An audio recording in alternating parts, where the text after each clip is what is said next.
আসসালামু আলাইকুম। এখন শুনবেন সংবাদ শিরোনাম। কেরানীগঞ্জে কারখানায় ভয়াবহ অগ্নিকাণ্ডে এ পর্যন্ত 5 জনের মরদেহ উদ্ধার। প্রভাব খাটিয়ে আবাসিক এলাকায় ল্যাটারের ফ্যাক্টরি স্থাপনের অভিযোগ। অর্থনীতির চ্যালেঞ্জ মোকাবেলায় শিল্প উদ্যোক্তাদের সঙ্গে প্রধানমন্ত্রীর দীর্ঘ বৈঠক। জ্বালানি খাত সহ উন্নয়ন বাজেটে সহযোগিতা দেবে এশিয়ান ইনভেস্টমেন্ট ব্যাংক। বিধ্বস্ত F-15 এর নিখোঁজ পাইলটের হদিস মেলেনি এখনো। চলছে দুপক্ষের পাল্টাপাল্টি অভিযান। ইরানের বুশেহর পরমাণু কেন্দ্রে আবারও ইসরায়েলের হামলা। গণভোটের রায় বাস্তবায়নের দাবিতে 11 দলীয় ঐক্যের বিক্ষোভ মিছিল। নেতারা বললেন, সংবিধান সংস্কার এড়াতে চাইলে বিএনপির পরিণতি হবে ফ্যাসিবাদের মতো। এতক্ষণ শুনছিলেন সংবাদ শিরোনাম। এখন দেখবেন বিস্তারিত।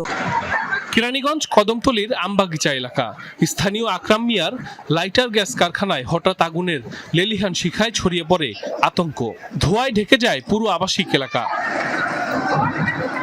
প্রত্যক্ষদর্শীরা জানায়, দুপুর 12টার দিকে আগুন দেখতে পেয়ে তা নেভানোর চেষ্টা করেন কারখানার কর্মচারীরা। তবে সেখানে বিভিন্ন কেমিক্যাল থাকায় দ্রুত আগুন ছড়িয়ে পড়ে। খবর পেয়ে প্রথমে ফায়ার সার্ভিসের 3টি ইউনিট ঘটনাস্থলে পৌঁছে নিয়ন্ত্রণে কাজ শুরু করে। পরে আরও 4টি ইউনিট যোগ দেয়। প্রায় 2 ঘন্টার চেষ্টায় আগুন নিয়ন্ত্রণে আনে। এরপর উদ্ধার অভিযান শুরু করে ফায়ার সার্ভিসের সদস্যরা। একে একে উদ্ধার হয় 5 জনের মরদেহ।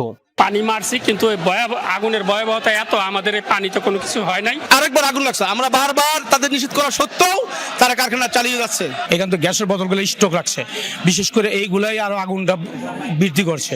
পরিস্থিতি নিয়ন্ত্রণে ঘটনাস্থলে পৌঁছে পুলিশ, র্যাব ও সেনাবাহিনীর সদস্যরা। তাৎক্ষণিকভাবে আগুনের সূত্রপাত সম্পর্কে কিছু জানাতে পারেনি ফায়ার সার্ভিস। এই ফ্যাক্টরি বা এই প্রতিষ্ঠানের কোনো প্রতিনিধি বা কোনো লোককে আমরা এখনো পর্যন্ত পাইনি। তো সুতরাং আমরা সে কারণে আমরা বলতে পারতেছি না যে এখনই যে কি কারণে আগুনটা লেগেছে। এটার ঝুঁকি অনুযায়ী যেরকম ব্যবস্থা থাকার কথা এরকম অগ্নি নির্বাপন ব্যবস্থা এখানে ছিল না। গ্যাস জাতীয় দাহ্য পদার্থ আছে, ওইখানে আমরা প্রথমে একটা পাইপের মাধ্যমে নিয়ন্ত্রণ করার চেষ্টা করি, কিন্তু একটা পাইপের মাধ্যমে গ্যাস নিয়ন্ত্রণ করা সম্ভব না। পরবর্তীতে আমরা স্থানীয় লোকের সহযোগিতায় আমরা 2টা লাইন দিয়ে মোটামুটি আগুন নিবারণের কাজ করছি। অবৈধ কারখানা, অবৈধ ম্যাচ ফ্যাক্টরি, যেখানে হচ্ছে আপনার এটা শুনেছি আমি যে গত বছরও নাকি এরকম এখানে দুর্ঘটনা হয়েছিল। এলাকাবাসীর অভিযোগ, 5 বছর আগে আবাসিক এলাকার মধ্যেই গড়ে ওঠে কারখানাটি। বিভিন্ন সময় স্থানীয়রা বাধা দিলেও তা ভ্রুক্ষেপ করেনি কারখানা মালিক। গত বছরও সেখানে অগ্নিকাণ্ড হয়, সে সময়ও কোনো ব্যবস্থা নেয়নি প্রশাসন। স্বাস্থ্যমন্ত্রী এসেছেন এবং তিনি পরিদর্শন করছেন এবং তিনি আমাদেরকে জানিয়েছেন যে জ্বালানি খাত সহ বাংলাদেশের উন্নয়নে আসন্ন বাজেটে সহযোগিতা করতে সম্মত হয়েছে Asian infrastructure investment bank AIIB। এছাড়া বন্ধ সরকারি বেসরকারি কারখানা চালুর বিষয়ে উদ্যোগ নেয়ার কথা জানিয়েছেন অর্থ পরিকল্পনা মন্ত্রী আমির খসরু মাহমুদ চৌধুরী।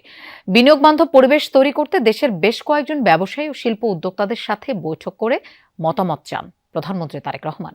মন্ত্রী, সচিব ও ব্যবসায়ীদের সমন্বয়ে প্রাইভেট সেক্টর অ্যাডভাইজারি কাউন্সিল করেছে সরকার, যার সদস্য হিসেবে রয়েছেন ডিবিএল গ্রুপের M A Jabbar, Pacific jeans গ্রুপের সৈয়দ মোহাম্মদ তানভীর, অ্যাপেক্সের সৈয়দ নাসিম মঞ্জুর, বে ফুটওয়্যারের জিয়র রহমান ও প্রাণ আরফেলের আহসান খান চৌধুরী। শনিবার প্রধানমন্ত্রীর কার্যালয়ে কাউন্সিলের প্রথম সভায় সভাপতিত্ব করেন প্রধানমন্ত্রী তারেক রহমান।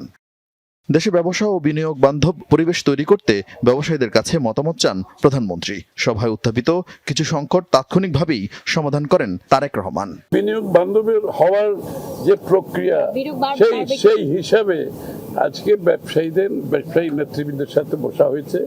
তাদের কাছ থেকে উনি শুনেছেন যে বিনিয়োগের পথে বাধা কোথায়, তাদের বিনিয়োগে বাধা কোথায় কোথায় পাচ্ছে, এগুলোর সমাধান উনি করতে চান, খুব সহসা করতে চান। এবং এইগুলো শুনেছেন, কিছু কিছু সমাধান অন দ্য স্পট দিয়েছেন, আর বাকিগুলো আলোচনার মাধ্যমে সমাধান দেওয়া হবে। নতুন প্রজেক্টের বাইরেও যেগুলো পুরনো প্রজেক্ট বন্ধ হয়ে আছে, এগুলো চালু করার জন্য আলোচনা হয়েছে এবং এগুলোর উপর সমাধান দিয়ে আমরা আশা করি অনেকগুলো প্রজেক্ট চালু করা হবে। পরে এশিয়ান ইনফ্রাস্ট্রাকচার ইনভেস্টমেন্ট ব্যাংকের প্রতিনিধি দলের সাথে সৌজন্য সাক্ষাৎ করেন প্রধানমন্ত্রী। এ সময় বাংলাদেশের উন্নয়নে প্রতিষ্ঠানটি সহযোগিতা করার প্রতিশ্রুতি দেয়। জ্বালানি সংকটের কারণে নিখোঁজ মার্কিন এয়ারম্যানের সন্ধানে ইরানের দুর্গম পাহাড়ি অঞ্চলে চলছে ঝুঁকিপূর্ণ অভিযান। নিচু দিয়েই উড়ছে মার্কিন হেলিকপ্টার, প্রহরায় আছে একের পর এক ফাইটার জেট, আশপাশের এলাকাগুলোতেও চলছে তৎপরতা। উদ্ধার অভিযান চালানো বিমান লক্ষ্য করে পাল্টা হামলা চালাচ্ছে IRGC। ইরানের হামলায় ক্ষতিগ্রস্ত হয় মার্কিন A-10 ওয়ারথক ফাইটার জেট। এক পর্যায়ে সেটি বিধ্বস্ত হয় হরমুজ প্রণালীর কাছে। এদিকে F-15E নিখোঁজ পাইলটের সন্ধানে তৎপরতা চালাচ্ছে ইরানও। পাইলটের বিনিময়ে লোভনীয় পুরস্কারের ঘোষণাও দিয়েছে দেশটি। নাটকীয় এই অবস্থার মধ্যেই ইরানে তাণ্ডব অব্যাহত রেখেছে যৌথ বাহিনী। টার্গেট করা হচ্ছে দেশটির একের পর এক পেট্রোকেমিক্যাল স্থাপনা, বিশ্ববিদ্যালয়। বুশেহরের পারমাণবিক কেন্দ্রে চতুর্থবারের মতো হামলা চালিয়েছে ইসরায়েল। পারমাণবিক স্থাপনায় লাগাতার হামলার পরও পশ্চিমাদের নিশ্চুপ ভূমিকার সমালোচনা করেছেন ইরানের পররাষ্ট্রমন্ত্রী।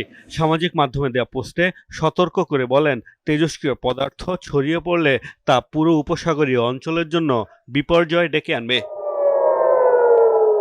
পাল্টা জবাব দিচ্ছে ইরান। ইসরায়েলের তেল আবিব, জেরুজালেম সহ একাধিক স্থান লক্ষ্য করে ছুড়েছে মিসাইল।